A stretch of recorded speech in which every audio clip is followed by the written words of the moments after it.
Media को दिखाओ, ये भी दिखा दो। हम लोग भी, हमारे साथ भी घोटाला हो गया है। हाँ, ये 800 करोड़ का घोटाला हो गया है। बहुत शुक्रिया। हेलो घूम जाओ इधर घूम जी, जाओ। बहुत बहुत शुक्रिया। माता जी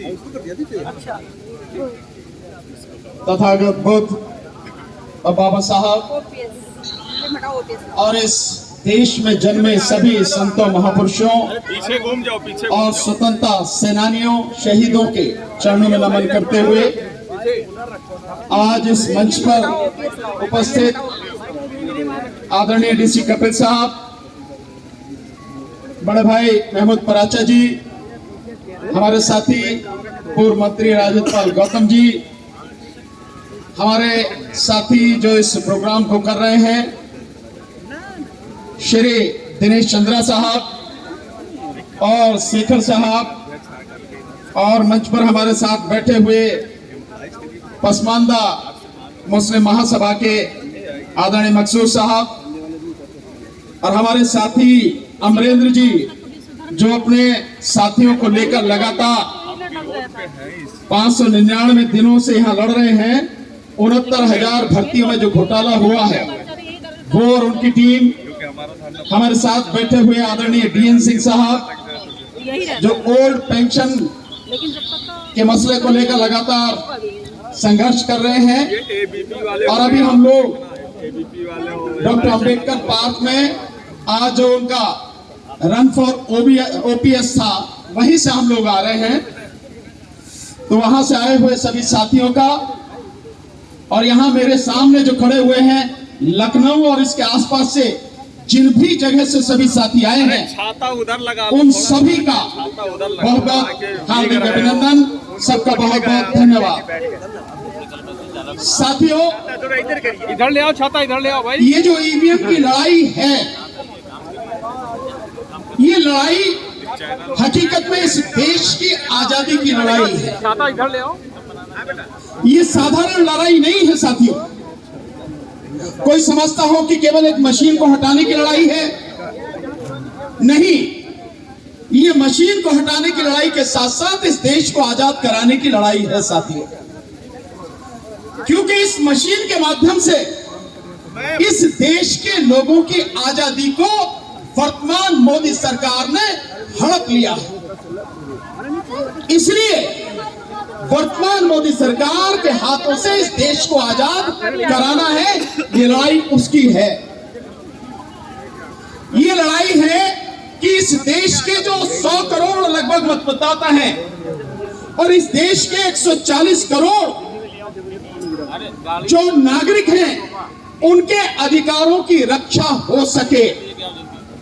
ये लड़ाई है कि इस देश का जो अनपढ़, अशिक्षित, साधारण, गरीब, दबा कुचला जो व्यक्ति है, जो इंसान है, जो वोटर है, जो देश का नागरिक है, कोई भी उसका हक लूट ना सके, उसे उसका हक मिले। ये उसकी लड़ाई है साथियों। थोड़ा हमारा बहुत सीधा सा कहना है, देश में चुनाव सबसे महत्वपूर्ण प्रक्रिया है।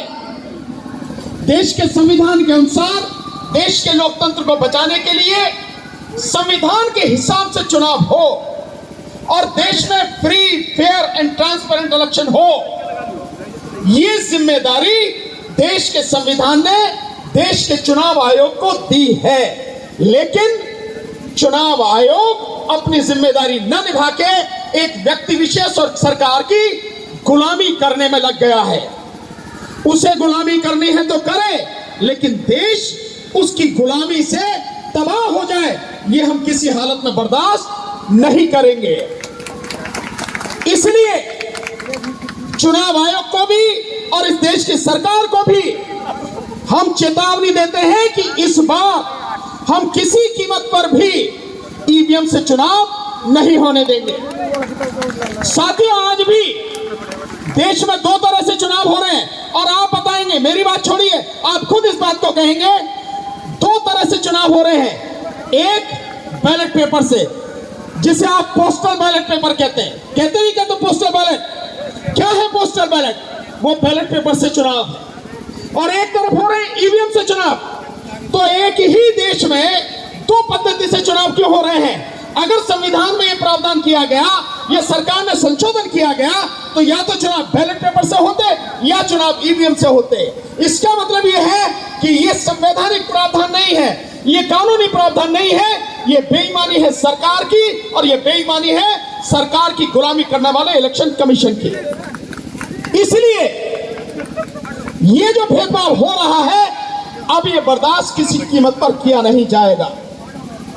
देश के हर वोटर को, देश के हर नागरिक को ये जानने का हक है कि वो जिस प्रक्रिया से चुनाव दे रहा है, वो चुनाव की प्रक्रिया पूरी तरह से स्वतंत्र, निष्पक्ष और पारदर्शी हो।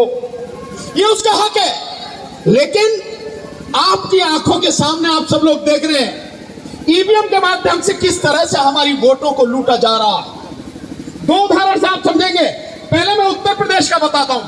आपने, हम सब ने देखा, मैं पूरे चुनाव में, चुनाव प्रचार में शामिल था माननीय अखिलेश यादव जी के साथ, और मैंने पूरे उत्तर प्रदेश में देखा कि लोगों को बिना बुलाए जहां भी उन्हें लगता था, जहां भी पता लगता था यहां मीटिंग है, लोगों का हुजूम इकट्ठा होता था। इतनी जबरदस्त तरीके से लोग साथ में थे और यूथ, विशेषकर जो बेरोजगार यूथ है, जो लड़ रहे थे, वो इतनी बड़ी संख्या में रेलों में भर भर कर अपने गांव पहुंचे और वोट डालने के लिए पहुंचे। वोट कहां गया?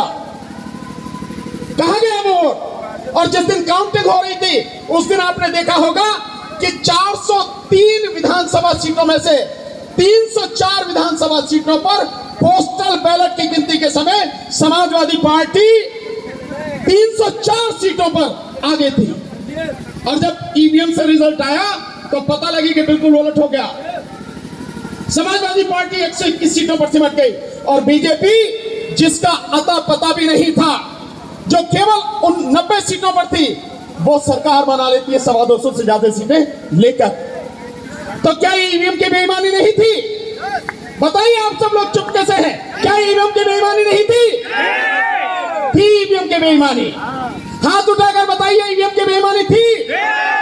मीडिया वाले साथियों, जरा कवर करना है इसको पूरी तरह से। दूसरा साथियों, अभी 5 राज्यों में चुनाव हुए। इन 5 राज्यों के चुनावों में आपने देखा होगा, जब मध्य प्रदेश में पोस्टल बैलेट की गिनती हो रही थी, उस दौरान उन पोस्टल बैलेट में 230 विधानसभा सीटों में से 199 सीटों पर कांग्रेस पार्टी आगे थी। तो फिर कैसे हो गया एकदम? मतलब आप बीजेपी का तो पता भी नहीं था।